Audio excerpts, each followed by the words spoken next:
So first of all, let us actually clarify. Gulatiyas are done by monkeys. बंदर लोग गुलटिया मारते हैं. When the devotee is offering his obeisances on the ground, it is called Shashtang Dandavat. It is not called gulatiya. It is a misunderstanding. It's a misinformation. This is not gulatiya. It is called Dandavat. We will try to understand about that. As you can see in the picture here, while doing sometimes Govardhan Parikrama in Vrindavan, many devotees roll on the ground like this, one by one, and they cover around 12 kilometers of distance of Govardhan Parikrama. It may take around 24 hours, it may take so many days, and they do Parikrama like this. So, first of all, this is not Gulatiya, this is a Dandavat Pranam. Now we will try to understand whether this ritual of Dandavat is required to please the Lord. So this also we will try to understand. Suppose one child who does not understand medical science, he gets injured in his foot is injured, and the parents take him to the doctor. The doctor, after cleaning up the wound and applying medicine, everything, in the thighs, the doctor gives him injection. And the child is bewildered. अरे पहले ही मेरे पाँव में दर्द है, ये doctor देखो कैसा दुष्ट है, मेरे और पाँव में दर्द कर रहा है. First of all, I am having injury in my leg, and this doctor, you see how he is doing. He's giving me more pain in the same leg. Isn't it? The child may not be able to understand why it is being done. Sometimes, in order to remove pain, you may have to give little pain. It is required. Isn't it? Just like the doctor is giving actually little pain. Even by taking bitter medicine, the person is undergoing some kind of pain. But it is required. When a person becomes matured, he can understand.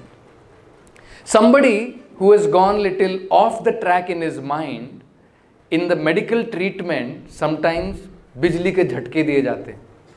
He is given current, some kind of, so that the person, can try to regain his memory or try to understand, and some cells can, fall back in the track. So he may not be able to understand. अरे मैं तो पागल हूँ. पहले ही लोग पागल कहते हैं, ये डॉक्टर और मेरे को झटके लगा रहा है. He may think. He is not able to understand. So sometimes, in order to remove pain, some pain may be required to be given. And when we are not in matured condition, when we don't have proper understanding, probably we will not be able to understand them. So now we will try to understand what is the reason and science behind this Dandavat Pranams. Why Dandavats are done by the devotees. The most important reason is to become humble and to shed our false ego as the master, as the enjoyer, or sometimes even thinking ourselves as controller and God ourselves. Once it so happened, Bhaktivedanta Swami Prabhupada, he was sitting in one room in the temple in Los Angeles. It was a small temple, not very big temple in Los Angeles in the beginning days. It was somewhere in around 1970s. He had a disciple by name Tamal Krishna Goswami. Prabhupada was discussing something with his disciple, with his Shishya. Suddenly, another disciple entered and he brought one painting, and this was the painting. You can see this painting. This is one of the painting where how creation happens is explained in Bhagavatam, and that is depicted through this picture. So then Prabhupada started explaining to Tamal Krishna Goswami that This is Mahavishnu as mentioned in the Vedas. When Mahavishnu is lying down on Karana Sagar, causal ocean, from his breathing, millions and millions of universes comes out like bubbles.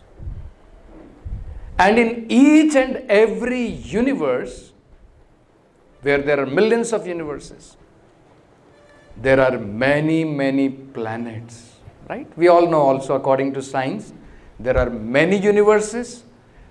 To give you an example about how many universes, just like you cannot even count your hairs on our head. Or if I give you a sack of bag in which there are mustard seeds filled, what is the value of one mustard seed? Very small.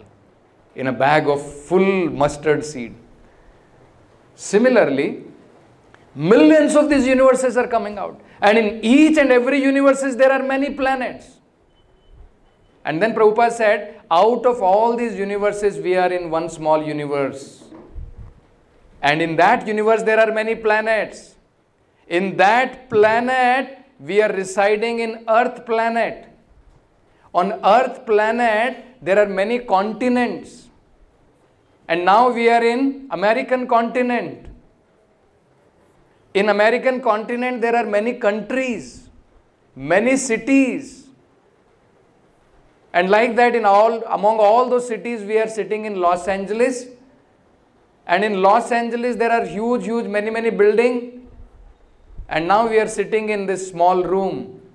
And this Tamal Krishna Goswami, he is thinking he is very important man.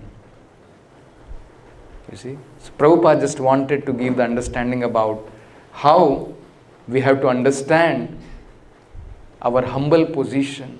What are we? In front of us, ants are nothing, right? Thousands of ants we will be walking over. When you are walking, so many ants are killed. Do we even care about how many ants are killed? Insignificant. When we drink water, so many bacteria are going into our stomach. Are we bothered about the bacteria? For us, they are very insignificant. Similarly, first of all, we have to recognize our position. What are we?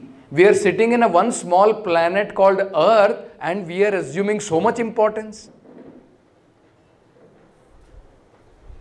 And not able to understand the greatness of the Supreme Lord. People sometimes say God is great. But unfortunately, we have no idea how great is He.